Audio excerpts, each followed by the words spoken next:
요한계시록 22장은 결론 마지막 부분으로서 권면의 마지막 권면의 말씀, 또 경고의 말씀, 그리고 약속, 의뢰의 말씀과 같은 주님께서 다시 오실 것이라는 확신의 말씀으로 매듭이 됩니다. 오늘 본문에 여기 15절 같은 경우는 우리 지난주에 계속 이어서 천국에 들어가지 못하는 성 밖에 있는 사람들에 대한 말씀이 다시 한번 마지막으로 기록이 되면서 우리 이런 자들이 어서 회개하고 믿고 구원받아 하나님 나라 천국에 들어갈 수 있게 되기를 바라는 그러한 주님의 마음이 여기에 담겨 있습니다. 15절 보게 되면은 개들과 술객들과 행음자들과 살인자들과 우생 숭배자들과 및 거짓말을 좋아하며 지어내는 자마다 성 밖에 있으리라. 성 밖에 있다는 얘기는 바로 구원의 그 은혜, 구원의 세계에 참여하지 못하는, 구원받지 못한다는 그 의미가 됩니다. 여기 나온 사람들을 이렇게 언급을 했습니다. 하지만 이 말씀을 들을 때 어떤 생각이 드세요? 우리 주변에 이런 사람 많습니다. 교회도 이런 사람 많죠. 종종 우리도 이러한 모습에 이거 나도 이러지 않았나? 이렇게 좀 양심에 걸리기도 하시죠. 저희들과 소위 말해서 예수 믿어서 거듭난 구원받은 저희들과 여기 기록된 사람들과는 천국과 지옥의 차이입니다. 물론 저희는 행위로서 여기서 말하고 있는 이러한 죄의 가운데 살던 사람들이고, 종종 지금도 우리가 그러한 이런 죄를 범함으로 하나님 앞에 부끄러운 모습을 할 수도 있습니다.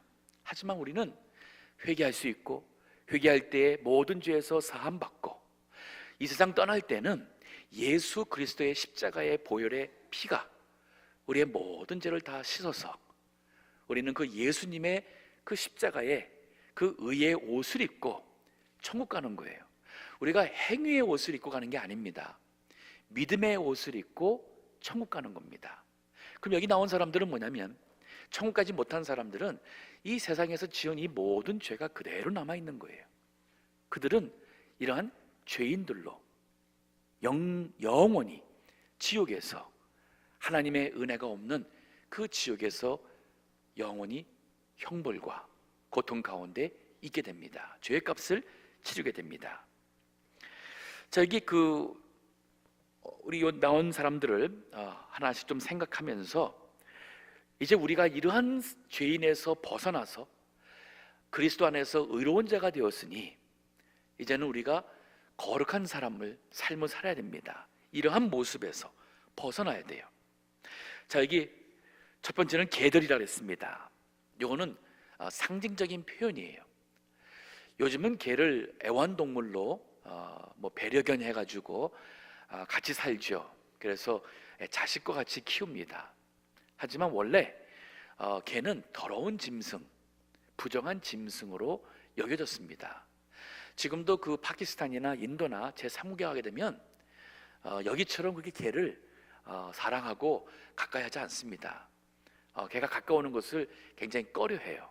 그러다 보니까 개의 몸이 헌대가 여기저기 있는 게 아니고, 한번 씻기지 않아서 더럽고, 사람들 눈치만 실시 보면서 먹을 거 있으면은 다가왔다가는 사람이 가면은 도망가고, 이렇게 어울려 다니면서 싸우고 물고 뜯고 하는 것이 바로 개예요.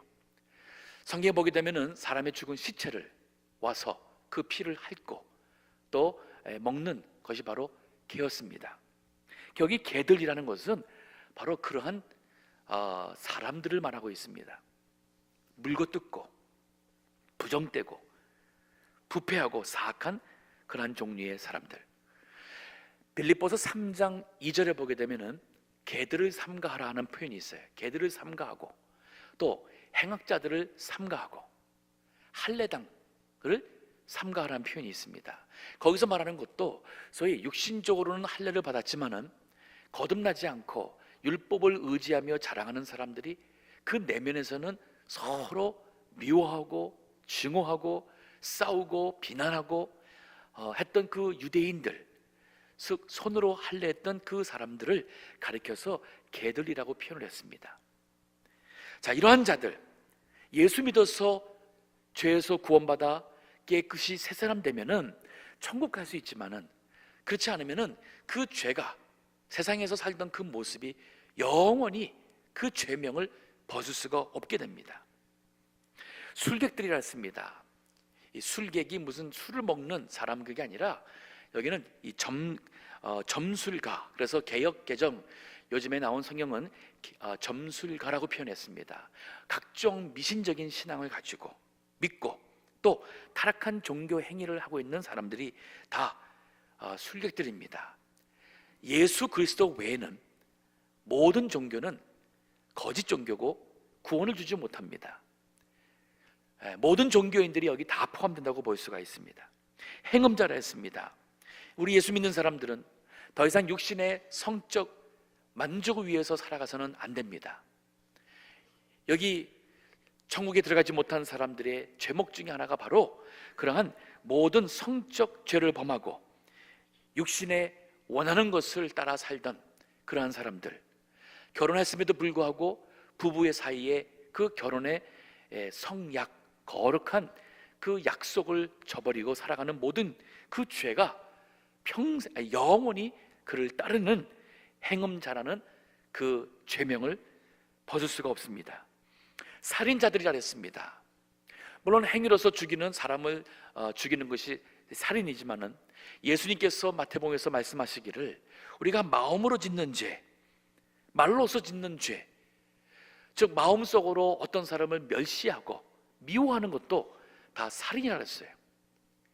자, 우리는 예수님 믿어서 그러한 죄에서 다 용서받아서 그러한 죄인은 아닙니다. 그렇기 때문에 더 이상 그러한 죄를 범해서는 안 돼요. 우리 믿는 사람들은, 구원받은 사람들은 여기 말하고 있는 이러한 죄와는 우리가 늘 멀리 떠나고 기도하면서 회개를 통해서 더 이상 미워하지 않고 미운 사람도 우리가 축복하고 그들을 위해서 기도해서 그들도 예수님 믿어 새 사람 되고 그들도 하나님의 천국에 들어가는 복된 자가 되기를 기도할 수 있는 사람이 진정 믿는 사람이에요. 최근에도 어떤 분 대화 가운데 그런 말씀을 해요. 도저히 용서할 수가 없대요.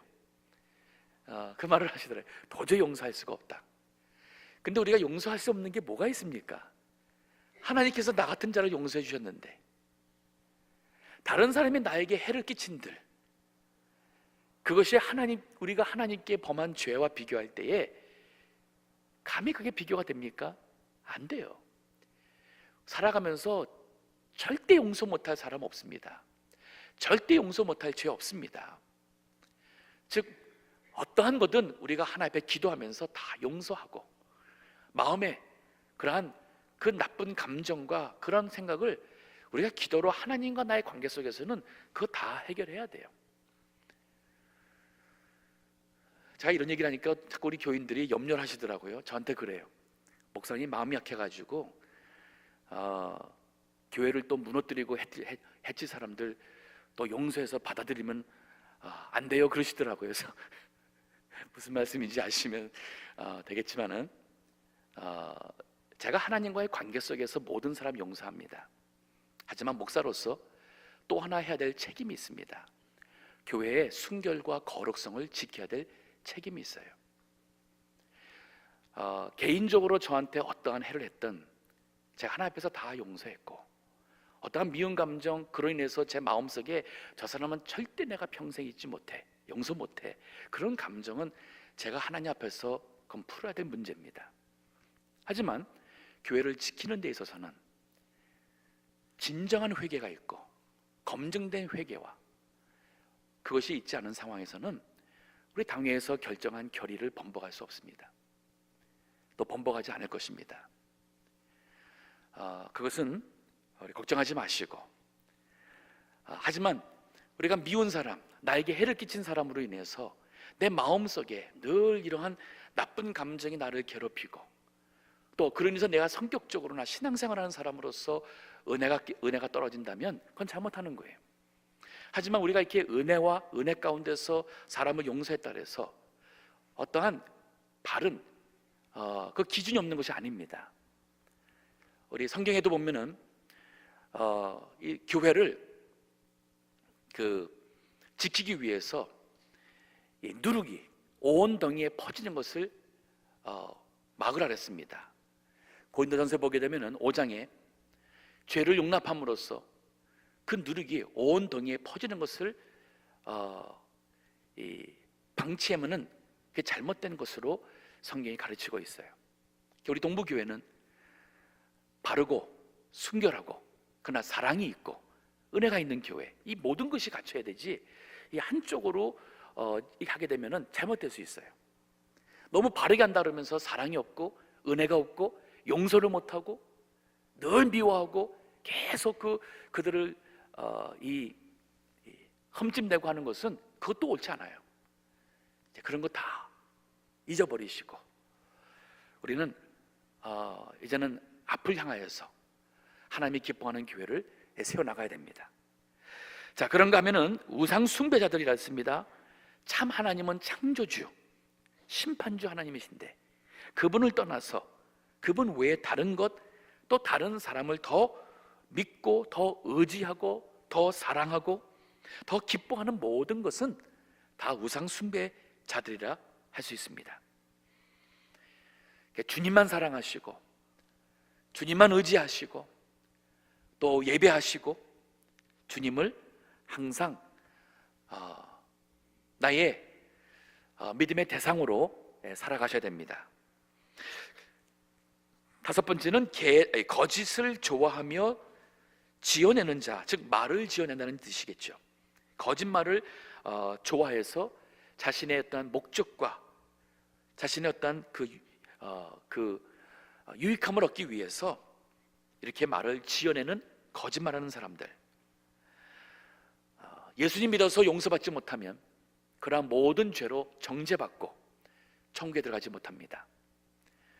하지만 우리는 예수님 믿어서 이러한 죄까지 다 용서받았으니 이제 더 이상 이러한 모습을 벗어나야 돼요. 히브리서에 보게 되면은 우리가 그럴 때마다 예수님을 또다시 십자가에 못 박는 그러한 주님의 아픔이 있다고 그랬습니다. 자, 그런가 하면 여기 16절에 이 권면의 말씀에서 벗어나서 천국에 들어가지 못하는 사람들의 말씀 벗어나서 이제 권면의 말씀이 16절에 나옵니다. 나 예수는 교회들을 위하여 내 사자를 보내어 이것들을 너희에게 증거하게 하였노라. 나는 다윗의 뿌리요 자손이니 곧 광명한 새벽별이라 하시더라. 자, 예수님이 친히 말씀하셨어요. 예수님이 친히 지금 요한에게 나 예수는 교회를 위하여 이 요한계시록의 말씀을 주신 것이 교회를 위해 줬다 그랬습니다. 이 말이 바로 우리예요. 신약시대의 모든 교회, 교회는 건물이 아닙니다. 사람이에요. 예수 그리스도를 믿어서 구원받은 그 성도들의 모임이 교회고, 여기 교회를 위하라는 것은 교회의 지체가 된 우리입니다. 예수님께서 우리를 위하여 내 사자, 즉 천사를 보내어 이것들을 너희에게 증거하게 하였노라. 이 말씀을 우리가 마음속에 생기고 이 말씀으로 믿음을 지켜야 됩니다. 믿음으로 이겨야 됩니다. 이 시대는 핍박과 같은 시험이 아닌 물질 만능, 풍족, 육신의 편안함, 세상에서의 성공, 출세, 명예, 영광, 이 모든 것이 더 큰 시험이 되었어요. 믿기는 믿는데 과거와 같이 철저하게 또 정말 하나 앞에 간절하게 믿는 이 믿음이 많이 약해졌어요. 그 믿음 회복해야 됩니다. 기도하기를 힘써야 되고 말씀을 붙잡고 그 말씀을 순종하기를 힘쓰는 교회가 돼야 돼요. 그것이 참된 모습입니다. 외적으로만 어떠한 보수적인 그런 형태가 아닌 그 내용이 믿음이 참된 그런 과거에 생명을 내놨던 우리 성도들의 그 믿음을 우리가 회복하고 지켜나가는 것이 진정한 보수예요. 이렇게 할 수 있도록 교회를 위해서 미리 주님께서 다 예언의 말씀을 주셨어요. 그게 얼마나 참 감사한지 몰라요. 미리 다 답을 알려줬고 결과를 이미 다 보여줬습니다. 요즘 우리 LA 다저스 야구가 월드 시리즈 경기를 합니다. 뭐 사람들이 뭐 난리죠. LA와 보스턴 사람들이 난립니다. 근데 우리가 만약에 누가 결국 우승한 것을 안다면 요 4번을 먼저 이겨야 되는데 그거 뭐 한두 번 졌다 그래서 뭐 실망하고 그러지는 않을 것 같아요. 근데 그걸 모르니까 지면은 불안해하고 이기면은 막 좋아해요. 근데 결국 한두 번 이겼다 그래서 우승하는 게 아니잖아요. 우리가 마지막 결국을 안다면 뭐 못 이겨도 결국으로 우리가 우승한 걸 안다면 한두 번 져도 낙심하지 않습니다. 또 진 팀이 한두 번 이겼다고 그만 그것이 다 된 줄 알고 그냥 기뻐 날뛰지 않습니다. 결국 질 거니까. 이거를 안다면 천국에서 내가 하나님 앞에서 살 이 천국을 바라보고 앞으로 대환란이 있고 앞으로 시험이 있고 무엇이 있어도 결국 그것을 믿음으로 이긴 자들이 천국에서 누릴 그 하나님의 살아계심을 우리가 알진데 어떠한 시험이 와서 낙심할 필요 없습니다. 좌절하지 않으셔야 됩니다. 죽도록 용서하지 못할 사람 우리에게 있어서는 안 됩니다. 또 우리가 뭐 좀 잘 됐다 그래서 그거 가지고 세상에서 성공하고 내 인생의 그 최고의 업적인 양 그렇게 기뻐할 필요도 사실 없습니다. 주님 안에서 힘을 얻고 영광 돌리며 살아가는 이러한 믿음, 이것을 위해서 주님께서 이 말씀을 주셨고, 그러면서 하신 말씀이 요 16절에 나는 자신을 예수님이 친히 소개하기를 다윗의 뿌리요 자손이니, 이걸 보면 일단 예수님의 인성을 가리키고 있습니다. 여기서 왜 이것이 중요하냐면은 예수님 오시기 전에 구약시대 때는 하나님께서 약속하셨어요. 하나님께서 보내신 그분이라는 것을 사람들이 깨달을 수 있도록, 그 메시아가 올 때에 그분인 것을 깨달을 수 있도록 구체적으로 다윗의 후손이라는 말씀을 주었습니다. 예수님의 모친되는 마리아도 다윗의 후손이고 혈통적으로, 그 아버지 요셉도 혈통적으로 다윗의 후손이에요. 그렇기 때문에 이게 바로 성경의 예언의 성취고 예수님이 참으로 약속한 그 메시아라는 하나의 큰 증거가 됩니다. 그래서 이게 중요한 거예요. 그런데 여기 다윗의 뿌리라는 말이 좀 이상해요.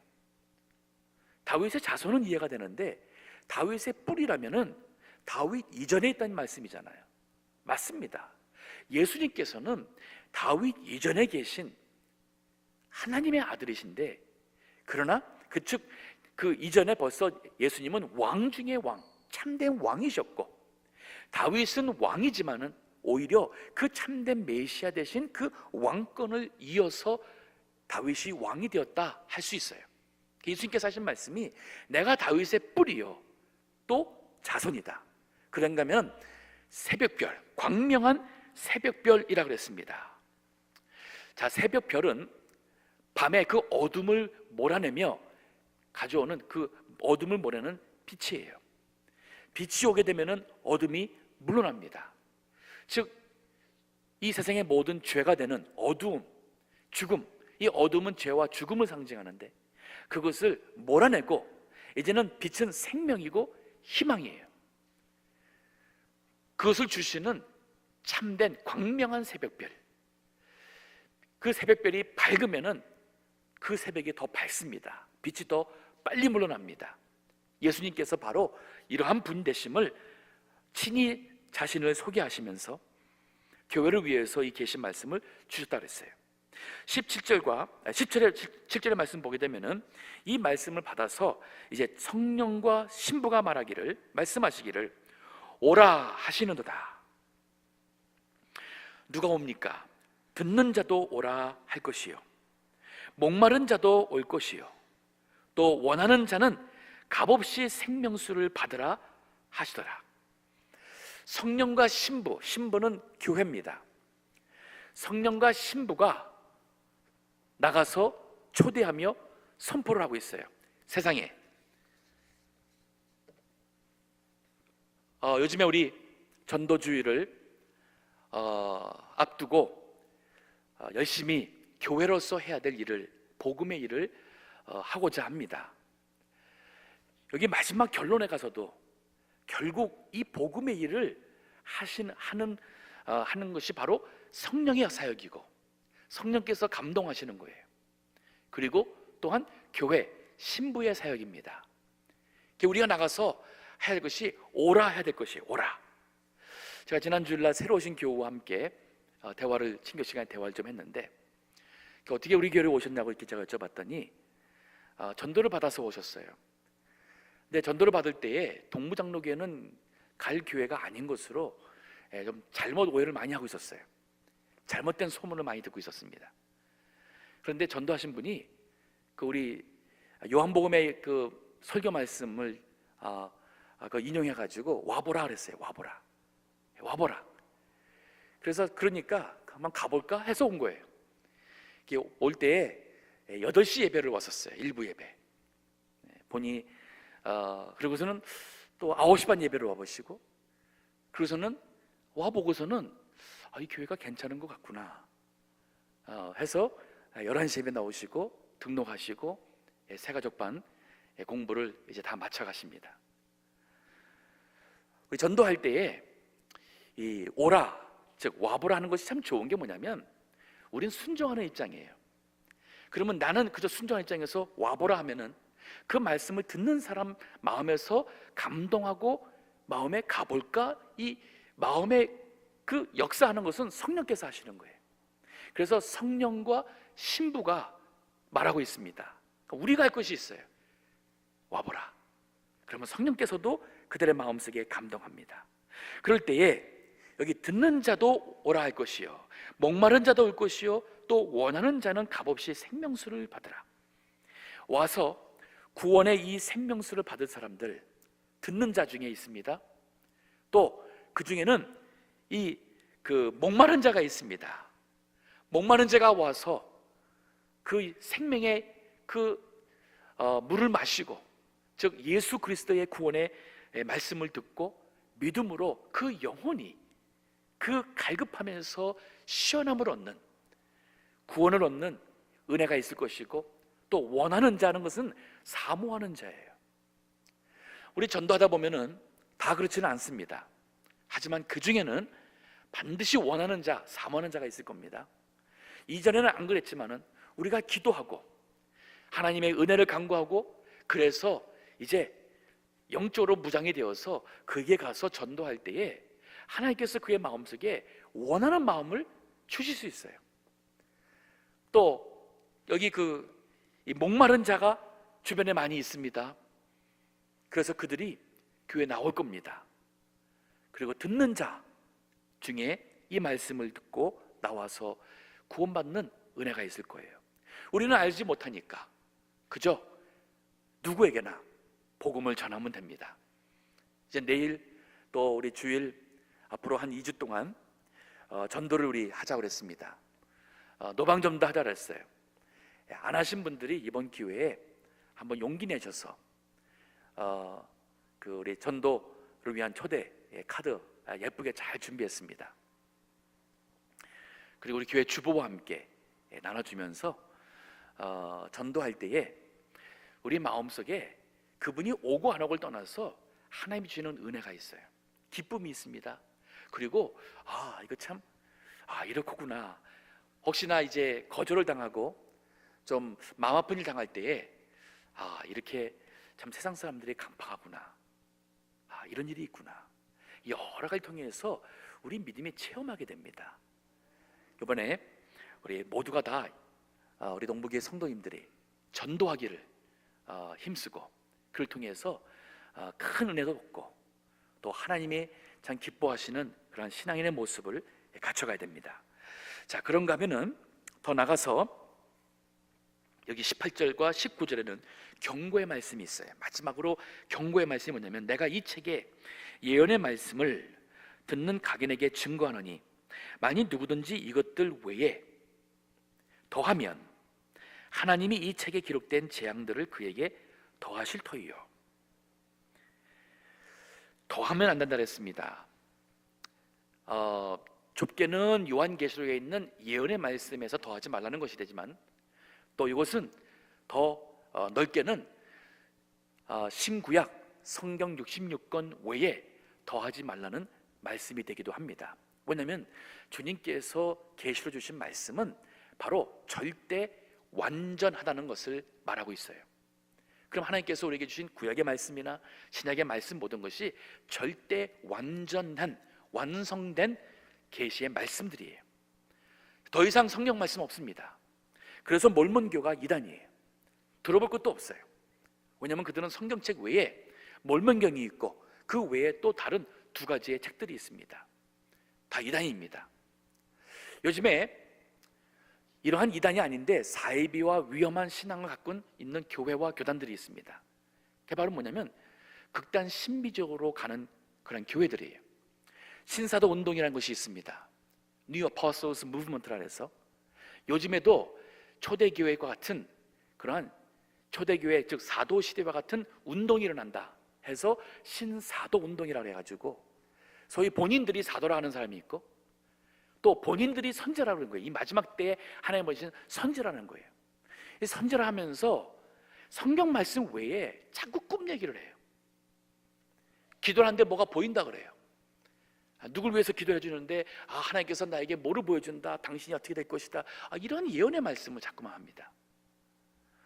굉장히 위험한 신앙이고 잘못된 신앙입니다. 여기에 너무 미혹해서는 안 돼요. 근데 요즘에 많은 교회들과 또 많은 교단들이 그런 쪽으로 자꾸 이렇게 지금 이 문을 넓혀 가는 것이 참 안타까워요.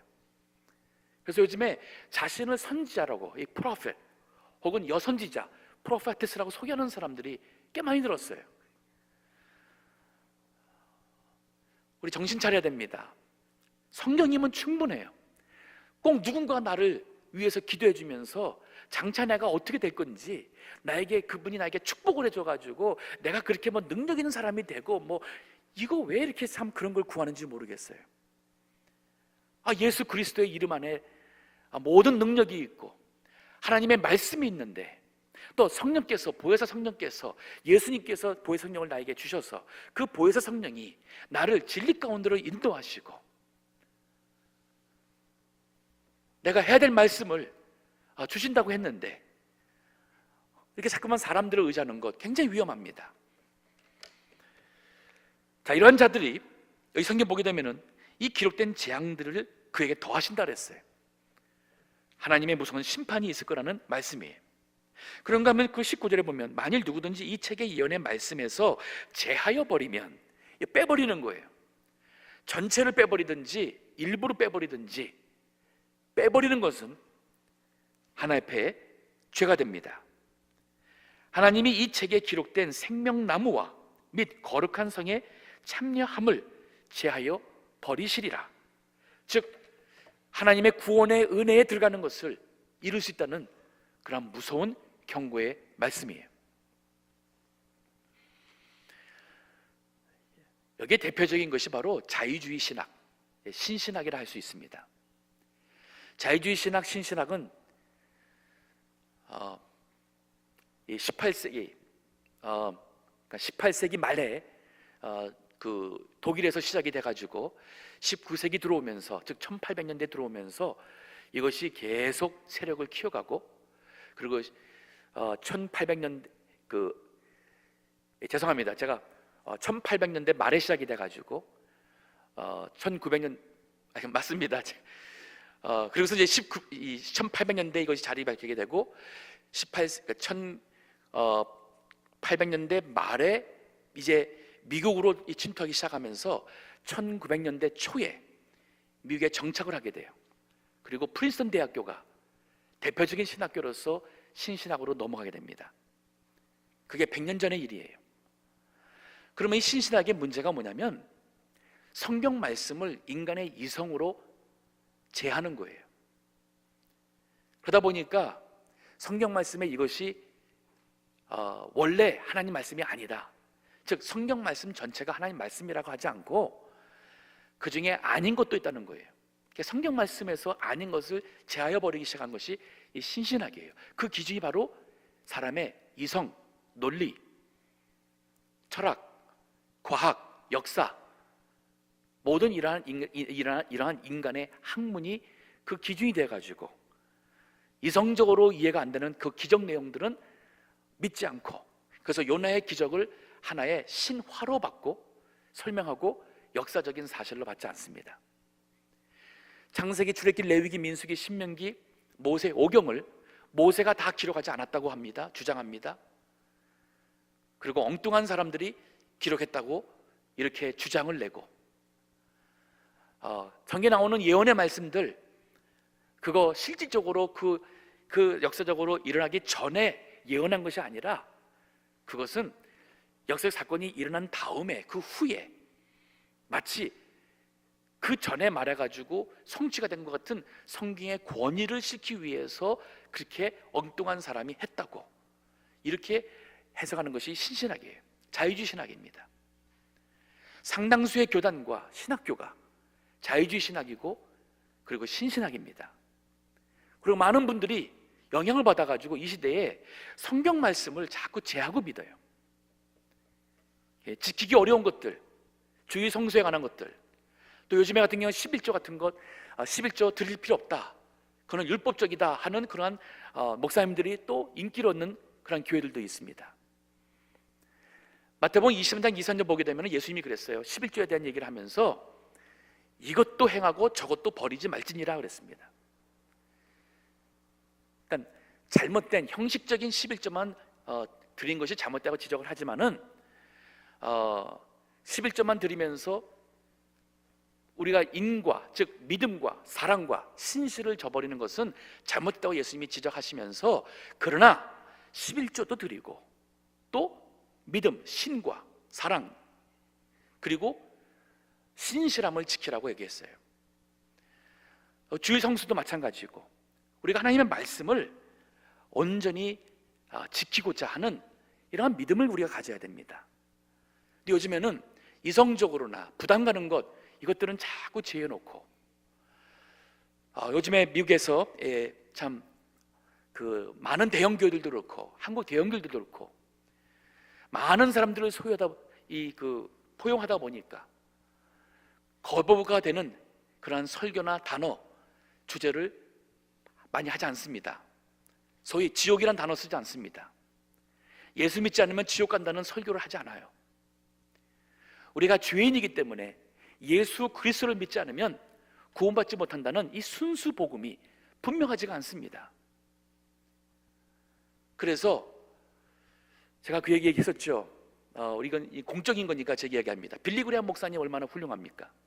그 목사님이 노년에 가가지고 3번에 걸쳐서 인터뷰할 때에, 즉 세상의 그러한 그 유명 방송사와 인터뷰할 때에 다른 종교를 믿는 사람들은 그러면 예수님 믿지 않으니까 구원 못 받는 것이냐 할 때 분명하게 성경에 예수 그리스도가 아니면 구원이 없다라고 분명히 말해야 되는데 그걸 못했어요. 그래서 빌리 그레이엄 목사님이 신복음주의라는 그러한 레이블이 붙었습니다. 복음주의라고 하는데 이 넓게 가는, 그래서 이 다원주의 구원, 즉 예수 그리스도, 예수님 믿어서 구원받는 것은 가르치면서도 다른 종교나 다른 신앙인에게도 구원이 있다고 하는 그러한 말씀에 그것을 수용하는 것이 바로 이 신복음주의가 됩니다. 너무 안타까운 사실이에요. 근데 많은 분들이 이러한 일들을, 참 이러한 것이 오늘날 강단에서 되고 있고 성도님들이 이렇게 넓게 가는 일들이 있다 보니까 동성연애 죄가 아니다, 동성연애자도 안수해서 장로 세우고 목사 세우고, 이 우리 PCUS 교단이 그렇지 않습니까? 2년 전에 정식으로 교단법을 바꿔서 동성연애자, 미국에서 가장 큰 교단인데 장로 교단입니다. 동성연애를 수용했습니다. 이게 바로 성경을 제하고 하는 이 모든 것, 우리가 참 우리 동부교회 바르게 믿는 그런 교회가 되고자 할 때 이러한 말씀을 이 말씀을 통해서 다시 한번 우리의 믿음을 정리하고 또 새롭게 마음 다짐을 해야겠습니다. 20절 보시게 되면은 이것들을 증거하신 이가 가라사대, 예수님이에요. 내가 진실로 속히 오리라 하시거늘 아멘 주 예수여 오시옵소서. 예수님께서 진실로 속히 오리라 그랬어요. 여기 요한계시록 마지막 장에 이것이 3번 나와요. 7절 보세요. 보라 내가 속히 오리니. 12절 보세요. 보라 내가 속히 오리니. 20절에도 내가 진실로 속히 오리라. 왜 예수님이 이 말을 잠깐만 했습니까? 성도님들이 예수님께서 반드시 오신다는 이 확신과 또 언제 올지 모른다는 이 긴박감을 갖는 이 믿음에 나태해지지 말고 이 긴박감을 갖는 믿음으로 믿음을 지키라는 거예요. 신앙생활 하는 겁니다. 그러니까 우리도 주님이 언제 오실지 모른다, 또 속히 오신다 했으니까 주님이 반드시 오실 것이라는 그러한 믿음을 가지고 주님이 오실 때에 벌거벗은 자로 주 앞에 서지 않기를 우리가 마음에 준비를 해야 됩니다. 그럴 때에 요한이 참 가장 멋진 신앙의 고백을 합니다. 주여, 그러니까 주 예수여 오시옵소서. 자, 이렇게 말씀하실 수 있으세요? 주님 오시옵소서. 우리가 이렇게 준비된 말씀을 할 수 있겠습니까? 얼마나 참 귀한 말씀인지 모르겠어요. 주 예수여 오시옵소서라는 말씀이 이 아람 방어로 마라나타라고 합니다. 마라나타 선교회 교회들이 있었죠. 그 뜻이 바로 Lord come, 주여 오시옵소서 하는 그 뜻이에요. 주 예수의 은혜가 모든 자들에게 있을지어다. 예수 그리스도를 믿음으로 구원받는 천국에 들어가는 그 은혜가 여기 모든 자들에게 있을지어다 할 때에 구원받지 않는 사람까지 포함한다고 생각하지 않습니다. 이거는 바로 믿는 모든 성도들에게, 교회에게 있을지어다. 같이 기도하겠습니다.